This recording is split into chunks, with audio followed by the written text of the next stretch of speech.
ప్రభునందు ప్రియమైన దేవుని బిడ్డలారా,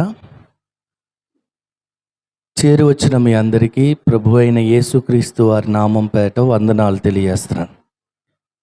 దేవుని యొక్క మహాకృపను బట్టి మరొకసారి ఆయన సాన్నిధ్యంలో మనమందరము ఇలాగ కూడుకుని ఆరాధించడానికి, దేవాది దేవుని స్తుతించడానికి దేవుడు మరొకసారి మనకు ఇచ్చిన సమయాన్ని బట్టి దేవునికి కృతజ్ఞతాస్తుతులు చెల్లిస్తూ ఉన్నాను. ప్రియులరా, ఈ రాత్రికాల సమయంలో విలాపవాక్యములు దయచేసి తీయండి. విలాపవాక్యముల గ్రంథం 3వ అధ్యాయము 22, 23 వచనాలని మనం వివరించుకుందాం. విలాపవాక్యముల గ్రంథం 3వ అధ్యాయము 22, 23 వచనాలను మనము పరిశీలించుకుందాం. ప్రియులరా, ఇక్కడ రాయబడిన మాట మనం ఆలోచిస్తే యెహోవా కృపగలవాడు అని రాయబడింది. అమ్మ వినండి, యెహోవా ఎవరటండి? కృపగలవాడు, కృప కలిగిన దేవుడు. ఆ తర్వాత మాట చూసినట్లయితే ఆయన వాత్సల్యత ఎడతెగక నిలుచున్నది. ఆయన వాత్సల్యత ఎడతెగక నిలుచున్నది గనుక మనము నిర్మూలము కాకున్న వారము. మనము నిర్మూలం కాకున్న వారం. అనుదినము నూతనముగా ఆయనకు వాత్సల్యం పుట్టుచున్నది. నీవు ఎంతైనా నమ్మదగిన వాడవు. ప్రియులరా, ఈ రాత్రి నూతనముగా పుట్టుచున్న దేవుని వాత్సల్యం అనే అంశాన్ని మనం చూస్తున్నాం. ఏంటండి? నూతనముగా పుట్టుచున్న దేవుని వాత్సల్యం. అనుదినము నూతనముగా పుట్టుచున్న దేవుని వాత్సల్యం అంటే, వాత్సల్యం అంటే ఏంటి? మొదట మనం ఆలోచించేద్దాం. వాత్సల్యము అనేటువంటి మాటకు అర్థం ఏమిటంటే, సింపుల్గా చెప్పాలంటే మనకు అందరికీ అర్థమయ్యే రీతిలో ప్రేమ అని అర్థం. వాత్సల్యం అంటే ఏంటండి? ప్రేమ. నిజానికి వాత్సల్యం అనే మాటను, వాత్సల్యము అనేటువంటి మాటను ఎలా అర్థం చేసుకోవాలంటే, శిక్షించగలిగిన క్షమించే ప్రేమ. నిజానికి మనల్ని శిక్షించాలి, కానీ దేవుడు ఏం చేస్తున్నాడు? క్షమిస్తున్నాడు. దాన్నే వాత్సల్యము అంటారు. శిక్షించగలిగిన క్షమించుట, విడిచిపెట్టగలిగిన పట్టుకుని నడిపించుట. నిజానికి మనల్ని విడిచిపెట్టాలి దేవుడు. విడిచిపెట్టవలసిన స్థితిలో మనం ఉన్నాం. అయినా దేవుడు తను విడవకుండా మనల్ని పట్టుకుని ఏం చేస్తున్నాడు? నడిపిస్తున్నాడు. దీన్నే మనం బైబిల్ పరిభాషలో వాత్సల్యము అని పిలుస్తాం. చెప్పండి, వాత్సల్యం అంటే శిక్షించగలిగిన క్షమించుట, విడిచిపెట్టగలిగిన పట్టుకుని నడిపించుట. దీన్ని మనం వాత్సల్యం అని పిలుస్తాం. అలాంటి వాత్సల్యము దేవునికటండి, దేవునికి ప్రతిరోజు నూతనంగా పుట్టుచున్నదట మన మీద. ప్రతిరోజు దేవునికి మన మీద ఏం పుడుతుందటండి? వాత్సల్యం పుడుతుంది, ప్రేమ కలుగుతుంది. కరుణ చూపాలని, మనల్ని కనికరించాలని ఆయనకు అనుదినము నూతనంగా పుట్టుచున్నటువంటి వాత్సల్యాన్ని గురించి మనం మాట్లాడుతున్నాం. ప్రియులరా, ఇది ఒక విషయాన్ని మీకు అర్థం అవడానికి చిన్న ఉదాహరణ చెప్తాను. ఇప్పుడు నిన్నటి దినాన సూర్యుడు ఉదయించాడు. నిన్నటి దినాన సూర్యుడు ఉదయించినటువంటి ఆ సూర్య కిరణాలు లేదా సూర్యకాంతి నిన్న సాయంత్రం వరకు సరిపోయింది. నిన్నటికే సరిపోయింది అది. నిన్నటి సూర్యకాంతితో ఈరోజు కూడా బ్రతకండి అని ఈరోజు సూర్యుడు రావడం మానేశాడా? చెప్పండి, వింటున్నారు? అర్థమవుతుందన్నమాట. నిన్నటి దినాన ఉదయించినటువంటి సూర్యుడు ప్రకాశించినటువంటి కాంతితో ఈరోజు కూడా బ్రతకమని సూర్యుడు ఈరోజు రావడం మానేశాడా? ఆగిపోయాడా అంటే లేదు. ఈరోజు ఉదయం కూడా ఉదయించాడు. ఎవరు? సూర్యుడు. దేవుని వాత్సల్యం కూడా అలాంటిదే. నిన్నటి వెలుగులో ఈరోజు బ్రతకండి అని చెప్పి నిన్న ఉదయించిన సూర్యుడు ఈరోజు రావడం మానేయకుండా ఎలాగైతే ఉదయిస్తున్నాడో, దేవుడు వాత్సల్యం, దేవాతి దేవుని యొక్క వాత్సల్యం కూడా ప్రతిదినము నూతనంగా మన ఎడల ఆయనకు కలుగుతుంది, పుట్టుచున్నది. ఏమండి? అప్పుడప్పుడు మీరు ఏం చేస్తారు తెలుసా? స్త్రీలు వంటలు చేస్తారు. ఆ రోజు మీ భర్త మీ పిల్లలు బయట హోటల్లో తినేసి వచ్చేసారు. మీరు కష్టపడి వండారు, కానీ ఏం జరిగింది అక్కడ? బయట తినేసి వచ్చారు. ఇప్పుడు వండినటువంటి ఆ కూర ఏదైతే ఉందో అది ఏమైపోయిందంటే మిగిలిపోయింది కదా. ఈ మిగిలిపోయింది పారేయడం ఎందుకని చెప్పి మీరు ఏం చేశారంటే ఫ్రిడ్జ్లో పెట్టారు. ఎక్కడ పెట్టారమ్మా? ఫ్రిడ్జ్లో పెట్టారు. ఫ్రిడ్జ్లో పెట్టి ఆ రాత్రి మరలా భోజనం చేసే టైంలో ఉదయం మీరు అందరూ వస్తారని, మీరు తింటారని కూర వండాను, కానీ మీరు తినలేదు కనుక దాన్ని నేనేం చేశాను? ఫ్రిడ్జ్లో పెట్టాను. కనుక దాన్ని కొంచెం వేడి చేసి ఈ రాత్రి మీకు పెట్టేస్తాను, తినేయండి అంటారు. సాధారణంగా అలాగే చేస్తారు ఎవరైనా. అంటే మీరు ఏం చేశారంటే ఒక పదార్థం పాడైపోకుండా, వ్యర్థం కాకుండా స్టోర్ చేసి ఫ్రిడ్జ్లో దాచిపెట్టి దాన్ని వేడి చేసి రాత్రికి పెట్టే ప్రయత్నం చేశారు. అవునా? దేవుడు ప్రేమ లేక వాత్సల్యము ఫ్రిడ్జ్లో స్టోర్ చేసి దాచిపెట్టి వేడి చేసి పెట్టేది కాదు. మీకు ఈ ఉదాహరణ ఎందుకు చెప్పానంటే మీకు అర్థమవుతుందని. అనుదినము నూతనంగా పుట్టుచున్న దేవుని వాత్సల్యం ఏంటంటే మాట? అనుదినం అంటే ప్రతిరోజు, నూతనముగా అంటే నిన్నటిదే, ఈరోజుదే, నిన్నటిదే, ఇవాళదే. ఫ్రెష్గా వాత్సల్యాన్ని చూపుతున్నాడు దేవుడు. మీరేం చేశారు?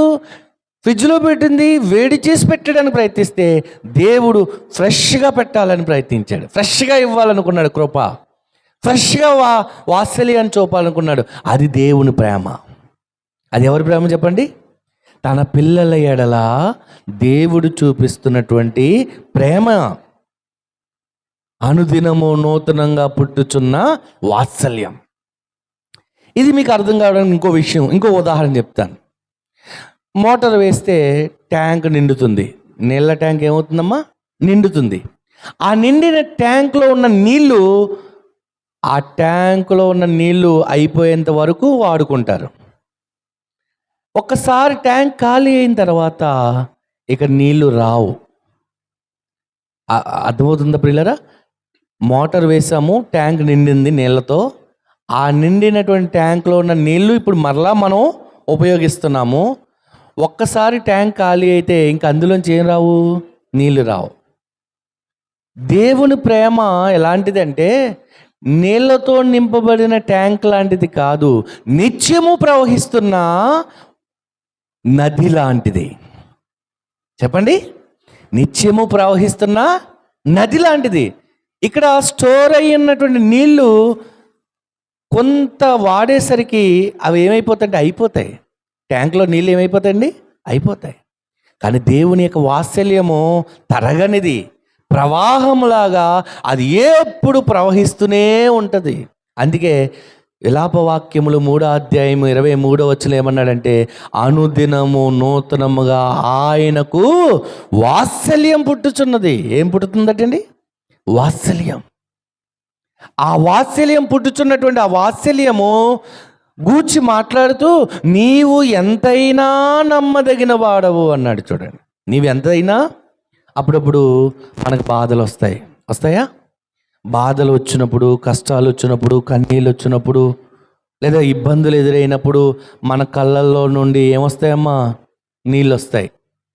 మనం బాధపడుతున్నాము, ఇబ్బంది పడుతున్నాము, సమస్యలో ఉన్నాము అని చెప్పడానికి ఏది గుర్తు అంటే కళ్ళల్లో నుండి వచ్చినటువంటి నీళ్ళే గుర్తు కదా.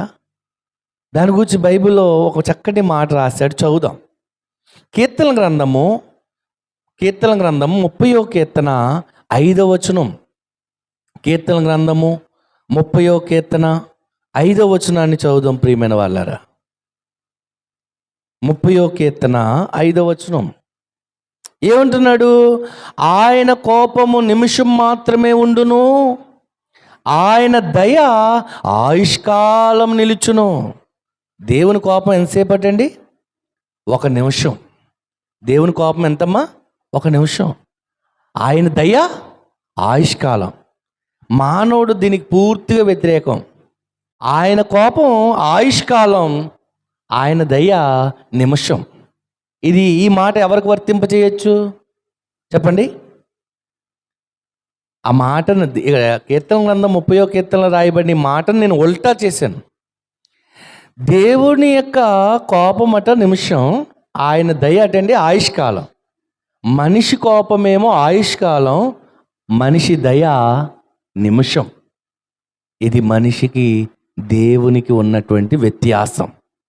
ఆ తర్వాత ఏమన్నాడు చదువుదాం, 5వ వచనం. సాయంకాలమున ఏడుపు వచ్చి, ఏదో దుర్వార్త విన్నావు, ఏదో జరగరానిది జరిగిపోయింది, ప్రమాదం సంభవించింది, సాయంత్రం వచ్చినటువంటి ఆ కష్టాన్ని బట్టి మీకు ఏమొచ్చింది చెప్పండి? ఏడుపు వచ్చింది. చదువుదాం. సాయంకాలమున ఏడుపు వచ్చి, రాత్రంతా ఉందండి ఆ బాధ, రాత్రంతా బాధపడ్డావు, రాత్రంతా కన్నీళ్ళు విడిచావు, రాత్రంతా ఆ శ్రమను బట్టి ఏడ్చారు. ఏమండి, ఉదయం కూడా అదే కన్నీళ్ళతో ఉన్నారా మీరు అంటే ఏమైంది చదువుదాం. ఉదయమున సంతోషము కలుగును. ఏం కలిగిందటండి? అంటే రాత్రి ఏడుపు వచ్చింది, ఆ ఏడుపు సాయంత్రం మొదలైంది, ఏడుపు రాత్రంతా ఉంది, అదే ఉదయం కూడా కంటిన్యూ అయింది అనుకోండి, మీ జీవితం మీద మీకే విరక్తి కలుగుతుంది. ఎందుకు వచ్చిన జీవితం రా బాబు, ఎందుకు వచ్చిన బ్రతుకిది, నిత్యం కష్టాలే, నిత్యం బాధలే, ఎక్కడ సంతోషిందామంటే చిన్న సంఘటన కూడా జరగటం లేదు, ఎప్పుడు చూసిన బాధలు, ఎప్పుడు చూసిన ఇబ్బందులే, ఇది ఒక బ్రతికేనా అని మీ బ్రతుకును మీరే శపించుకునే పరిస్థితి వస్తుంది. ఎప్పుడు? ఆ సాయంత్రం ప్రారంభమైనటువంటి ఆ బాధ, దాని మూలముగా కలిగినటువంటి ఆ ఏడుపు ఉదయం కూడా కంటిన్యూ అయితే. కానీ దేవుడు ఏం చేశాడు తెలుసా?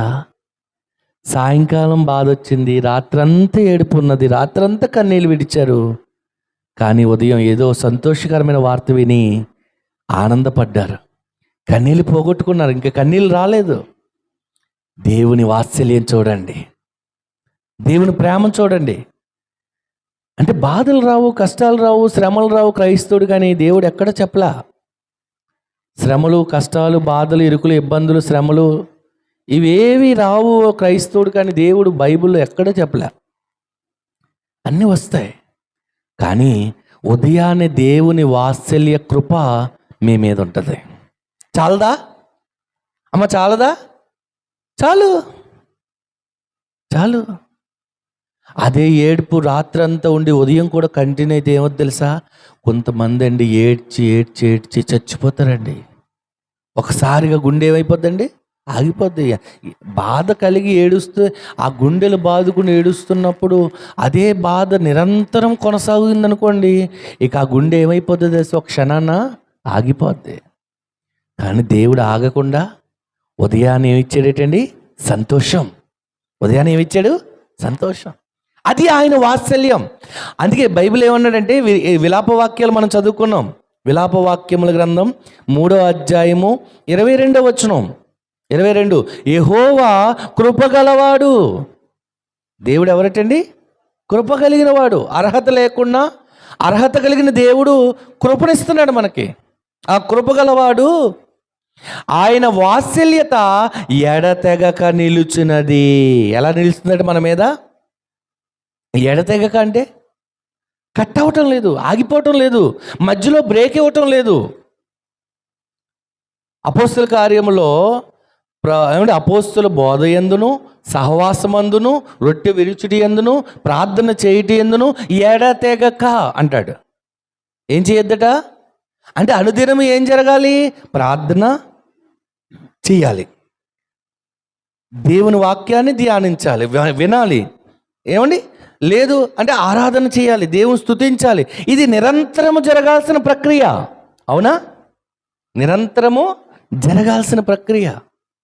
మనం ఏం చేస్తున్నాం? వారానికి 1 రోజు 2 రోజులు వచ్చి నిరంతరం దేవునికి ఆరాధన చేస్తున్నాం అన్నట్టుగా ఫీల్ అవుతున్నాం, కానీ మనమేం పెద్ద చేయటం లేదండి. నిరంతరం జరగాల్సినటువంటి ప్రక్రియ అది. ఏమండి? ఆయన వాత్సల్యత ఎడతెగక నిలుచున్నది అన్నాడు. చూడండి ఎలా నిలుస్తుందట మన మీద, ఎడతెగక. గనుక మనము నిర్మూలం కాలేదు. ఏం కాలేదు అంటే మనం నశించిపోవాలి, మనం నాశనం అయిపోవాలి, లేదా మనం చచ్చిపోవాలి. కానీ మనం చనిపోలేదు, మనం నాశనం కాలేదు, మనం నిర్మూలం కాలేదు. ఎందుకు అంటే ఆయన కృప మన మీద ఉంది. ఎడతెగక అనుదినము నూతనంగా పుట్టుచున్న ఆయన వాత్సల్యం మన మీద ఉంది కనుక మనం నిర్మూలం కాలేదు. అర్థమవుతుందా ప్రియులారా? ఎందుకు మనం నిర్మూలం కాలేదంటే ఇదేం మన గొప్పతనం, నేను కాయగూర భోజనం చేస్తానండి, మాంసం తినండి, అందుకే నేను నిర్మూలం కాలేదండి, అందుకే నేను బ్రతికానండి, అందుకే ఎంత స్ట్రాంగ్గా ఉన్నానండి అంటారా? దానికి అదే కారణం. మీరు తినేటువంటి ఆహారం, మీరు చేసే వ్యాయామం, లేదా ప్రతిరోజు మీరు వాకింగ్ చేస్తున్నారు, మంచి మెడిసిన్ వాడుతున్నారు, లేదా చక్కగా ఆకుకూరలు తింటున్నారు, అందుకే నేను బ్రతుకున్నాను అంటారా ఎవరైనా? మనం బ్రతికాము అంటే అది దేవుని కృప. ఎడతెగక మన మీద అనుదినము పుట్టుచున్న ఆయన వాత్సల్యం అది నదీ ప్రవాహం లాంటిది. ఎలాంటిది చెప్పండి? నదీ ప్రవాహం లాంటిది. బిడ్డ తప్పు చేశాడు నిన్న. బిడ్డ ఏం చేశాడండి? మీ ఇంట్లో తప్పు చేశాడు, కోపం వచ్చింది, కొట్టావు, తిట్టావు, లేదా అరిచావు, కేకలేసావు, ఓకే అయిపోయింది. మరలా ఉదయం ఆ బిడ్డ మీద నీకు ఏం పుట్టాలి? ప్రేమ పుట్టాలి. అద్భుతం. దేవుడు అలాగే మనల్ని ప్రేమిస్తున్నాడు. నిన్నటి కృపతో ఈరోజు బ్రతుకు అంటలేదు. నిన్న కృప నిన్నటికే, ఈరోజు మరలా ఫ్రెష్గా నేను కృపనిస్తాను అంటున్నాడు. వాత్సల్యాన్ని మేమే చూపిస్తాను అంటున్నాడు. అనుదినము మన అంశం ఏంటి చెప్పండి? అనుదినము నూతనంగా పుట్టుచున్న ఆయన వాత్సల్యం. ఈ హోటల్స్, రెస్టారెంట్లు నడుపుతారుగా, బిర్యానీ పాయింట్లు, అవి చాలామంది మీద ఈ మధ్యకాలంలో ఫుడ్ సేఫ్టీ వాళ్ళు దాడులు చేస్తుంటే ఎక్కువ శాతం ఫ్రిడ్జుల్లో మాంసాన్ని నిల్వ ఉంచి ఆ నిల్వ చేసిన మాంసాన్ని అప్పటికప్పుడు ఫ్రెష్గా వండి పెడుతున్నారట. చాలా హోటల్స్లో అలాగే చేస్తున్నారటండి ఎక్కువ శాతం. మీకు అర్థమవుతుందా? అంటే ఏ రోజుకు ఆ రోజు ఫ్రెష్గా మాంసాన్ని కొట్టించి అది తీసుకొచ్చి నీకు వండి పెట్టట్లా. రెస్టారెంట్లో ఏం చేస్తున్నారు చెప్పండి? పాతది 4-5 రోజులు క్రితంది స్టోర్ చేసి ఒక్కసారిగా కొని అస్తమానం దుకాణం దగ్గరికి ఎవరు వెళ్తారు? రోజు ఎవరు కొని తీసుకొస్తారు అని ఒక్కసారిగా కొని నిల్వ ఉంచి దాన్ని తయారు చేసి పెడుతున్నారు. మనిషి స్వార్థపూరితమైన వాడు కనుక, ఇతర మనుషుల యొక్క ఆరోగ్యంతో పని లేదు కనుక వాడు ఎలా పోతే నాకేంలే అనుకుని ఇలా చేస్తుంటే, దేవుడు మాత్రం నిన్నటి కృపతో ఈరోజు బ్రతకండి అనకుండా ఆనాడు ఫ్రెష్గా ఇస్తున్నాడు. దీనికి బెస్ట్ ఎగ్జాంపుల్ ఏంటి చెప్పండి బైబిల్ నుంచి? ఈ మాట చెప్పి ముగిస్తాను. బైబిల్లో దీనికి ఒక ప్రత్యేకమైన బెస్ట్ ఎగ్జాంపుల్ ఉంది. ఏంటదంటే మన్నా. ఏంటండి అది? మన్నా. ఇశ్రాయేలు ప్రజలకి ఆహారం కావాల్సి వచ్చినప్పుడు దేవుడు ఆకాశం నుండి మన్నా అనేటువంటి ఆహారాన్ని కురిపించాడు. మన్నా అనగా ఇదేమి అని అర్థం. మన్నా అనగా ఏంటండి? ఇదేమి అని అర్థం. అదేంటో తెలియక వారు అన్నారు ఈ మాట మన్నా అని హెబ్రీ భాషలో. అర్థమవుతుందండి? అప్పుడు దేవుడు ఏం చేశాడు? నాయనా, ఏనాటి బత్తం ఆనాడే మీరు కూర్చుకోవాలి. రేపటి కోసమని, రేపు ఎవరు వస్తారు దీన్ని తెచ్చుకోవడానికి అని సాయంత్రం రేపటి కోసం అని చెప్పి మీరు నిల్వ ఉంచారా, అది మీకు పనికిరాదు, కుళ్ళిపోతుంది, కంపు కొడుతుంది. ప్రతిరోజు ఇశ్రాయేలు ఏం చేయాలి? వారికి ఆహారం కావాలంటే వెళ్ళి మన్నాను సమకూర్చుకోవాలి. ఏనాటి బత్తం ఆనాటే, ఏనాటి ఆహారం ఆనాటికి తెచ్చుకోవాలి. మరుసటి రోజుకి తెచ్చి ఉంచుకుందాం అనుకుంటే అది పాడైపోయేది. అంటే దేవుడు తన పిల్లలకు ఎలాంటి ఆహారాన్ని ఇవ్వాలనుకున్నాడు చెప్పండి? ఫ్రెష్గా.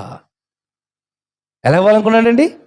ఫ్రెష్గా, మంచిది, శ్రేష్టమైంది దేవుడు తన పిల్లలకు పెట్టాలనుకున్నాడు. ఆయన కృప అలాంటిదే, ఆయన వాత్సల్యం అలాంటిదే, ఆయన మనపై చూపిస్తున్న ప్రేమ, కరుణ, కనికరములు అలాంటివే, ఎప్పటికప్పుడువే. నిన్న నువ్వు చేసిన కార్యాన్ని, నువ్వు చేసిన పాపాన్ని జ్ఞాపకంలో దేవుడు పెట్టుకుంటే ఈరోజు నీకేమీ చేయకూడదు. నిన్నటిదే అని వదిలేసి ఈరోజు మళ్ళీ ఫ్రెష్గా స్టార్ట్ చేస్తున్నాడు నీ మీద ప్రేమ. అది దేవుని వాత్సల్యం. అందుకే అనుదినము నూతనంగా పుట్టుచున్న ఆ వాత్సల్యం ఎప్పుడు పుడుతుందట అండి? ఎప్పుడు పుడుతుందమ్మా? అనుదినము అంటే అర్థం ఏంటి? ప్రతిరోజు.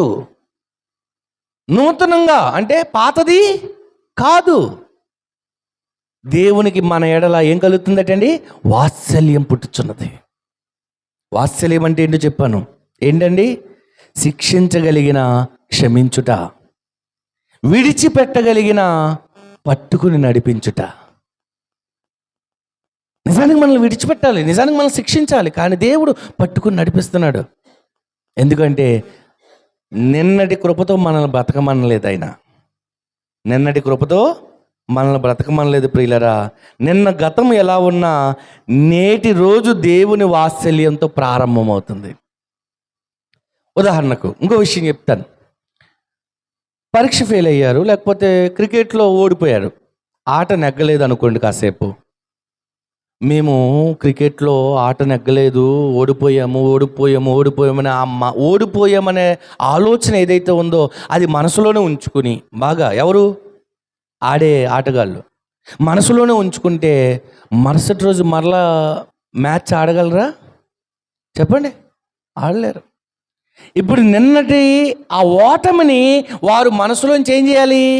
తీసేయాలి. నిన్న జరిగినటువంటి ఆ ఫెయిల్ని మనసులోంచి తీసేయాలి. నేను ఎగ్జామ్ పాస్ అవ్వలేదు అని నిన్న బాధపడి, ఈరోజు బాధపడి, రేపు బాధపడి, ఎల్లుండి బాధపడితే ఇక ఎప్పుడు ఎగ్జామ్ పాస్ అవుతావు? కనుక నిన్న ఫెయిల్ అయ్యావు, నిన్న ఓడిపోయావు కదా, ఇంకా ఆ సంగతి మర్చిపో, ఆ సంగతి విడిచిపెట్టు. ఫ్రెష్గా నేనెందుకు గెలవాలి, నేనెందుకు గెలవలేకపోతున్నాను, నేనెందుకు ఓడిపోతున్నాను, నేనెందుకు సాధించలేనని ఈరోజు మరలా సాధించడానికి ప్రయత్నించు. అనుదినము నూతనంగా పుట్టుచున్న వాత్సల్యం. నిన్న గతంతో బ్రతకమంటలేదు దేవుడు. నిన్న ప్రార్థన చేయలేదండి, లేదా నిన్న బైబిల్ చదవలేదండి, నిన్న ఏమండి దేవుని సమీపించలేదండి, ఓకే వదిలేస్తే లీవ్ ఇట్. కానీ ఈ రోజైనా సరిచేయి అంటాడు దేవుడు. నిన్న చేయలేదని గతాన్ని పట్టుకుని మాటికి గుర్తు చేసి, నిన్న చేయలేదు కనుక నేను నీకే అనుగ్రహం ఇవ్వను, నిన్నే మాత్రం ఆశీర్వదించను, నిన్నే మాత్రం కూడా కృప చూపను, నీకేది కూడా ఇవ్వను అని దేవుడు అనట్లేదు.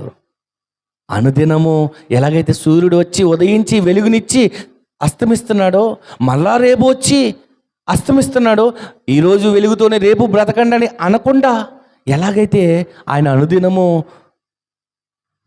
ఫ్రెష్గా తన వెలుగును మనకిస్తున్నాడో సూర్యుడు, దేవుడు కూడా అంతే. అందుకే సూర్యుని మీకు ఉదాహరణగా, ప్రకృతిలో భాగాన్ని మీకు ఉదాహరణగా చూపించాను. అనుదినము నూతనంగా పుట్టుచున్న దేవుని వాత్సల్యం. కనుక ఆయన ప్రేమ మన మీద ఉన్నంతసేపు, ఆయన కరుణా కటాక్షములు మనకు తోడుగా ఉన్నంతసేపు మనకేమీ పర్వాలేదు. మనమేం భయపడని అవసరం లేదు, మనమేమి ఇబ్బంది పడాల్సిన అవసరం లేదు. నిన్నటి కృప నిన్నటికే, నేటికి నూతనమైన కృప ఇస్తున్నాడు దేవుడు. అర్థమవుతుందా ప్రియమైన వాళ్ళరా? ఏమిస్తున్నాడండి? నూతన కృప ఇస్తున్నాడు. కనుక దేవుని యొక్క ప్రేమను లేదా ఆయన వాత్సల్యాన్ని మీరు గమనించాలి ప్రియమైన వాళ్ళరా. నిన్నటి పాపభారముతో నేడు మోసుకుని రాకండి అంటున్నాడు. నిన్నటి పాపభారాన్ని నేడు మోసుకుని రాకండి, నిన్నటి పాపభారాన్ని విడిచిపెట్టండి, నేడు కొత్త జీవితాన్ని ప్రారంభించండి అంటాడు దేవుడు. అనుదినము నూతనంగా పుట్టుచున్న వాత్సల్యం. ఆయన వాత్సల్యం ఎంత గొప్పదంటే యెషయా గ్రంథం 49వ అధ్యాయం 15వ వచనంలో తల్లి తన బిడ్డను మరుచునా ప్రశ్నిస్తున్నాడు. తల్లి తన బిడ్డను మర్చిపోతుందా అంటే మీరు ఏం చెప్తారు తల్లులారా? ఏం చెప్తారు? మర్చిపోతండి అంటారు. మీరు మర్చిపోతారు, వారైనా మరుచుదురేమో కానీ నేను నిన్ను మరువను అన్నాడు. ఎందుకంటే ఆయన అనుదినము నూతనంగా మన మీద ప్రేమ కలుగుతున్నప్పుడు ఆయన ఎలా మర్చిపోతాడు మనల్ని? 10 సరుకులు తేవడానికి మార్కెట్కి వెళ్తే 8 తెచ్చి 2 మర్చిపోతాం మనం రాసుకోకపోతే. అందుకే ఏం చేస్తాం మనం? ఖచ్చితంగా రాసుకుని వెళ్తాం. కానీ దేవుడు ప్రతిరోజు మనల్ని జ్ఞాపకం చేసుకుంటున్నాడు. తల్లి మర్చిపోతుంది, నేను నిన్ను మరువను అన్నాడు. ప్రియులరా, నేను నిన్ను మరువను అన్నాడు. అలాంటి ప్రేమ వాత్సల్యము దేవాది దేవుడు మనమే చూపిస్తున్నాడు. ఆయన ప్రతిరోజు క్రొత్త శ్వాస ఇస్తున్నాడు, మనకి కొత్త జీవాన్ని ఇస్తున్నాడు, కొత్త ఊపిరిని ఇస్తున్నాడు. ఏమండి? క్రొత్త జీవితాన్ని మనకు అనుగ్రహిస్తున్నాడు. నిన్నటి మన స్థితిని బట్టి ఈరోజు బ్రతకండి అనకుండా ఏనాడు ఆనాటి స్థితిగతులను ఆయన ఏం చేస్తున్నాడు? మారుస్తున్నాడు.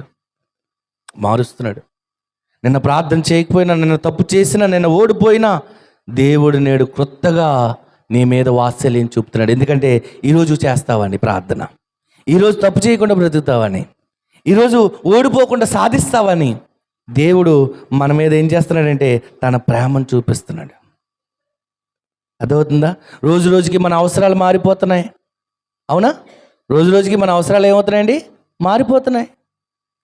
మారిపోతున్నటువంటి అవసరాలను బట్టి మన వస్తువులు మార్చేస్తున్నాం. దేవుడు కూడా రోజు రోజుకి తన ప్రేమను వాత్సల్యాన్ని నూతనంగా కురిపిస్తున్నాడు. ప్రియమైన వాళ్ళారా, అందుకే ఆయన ప్రేమ వాత్సల్యమును ట్యాంకులో ఉన్న నీళ్ళతో కాకుండా నది ద్వారా ప్రవహించే నీళ్ళతో పోల్చాం. ఇవైనా ఆగిపోతాయేమో కానీ, ఇవైనా ఒక దశలో మనకి అందకుండా పోతాయేమో కానీ, నది నీరు ప్రవహిస్తున్నంతసేపు మనకి ఏ ఇబ్బంది ఉండదు. ఆయన కృప అలాంటిది, ఆయన ప్రేమ అలాంటిది అని చెప్తున్నాడు. కనుక ప్రియులరా, రోమపత్రికలు అంటాడు, మనం ఇంకను పాపులమై ఉండగా,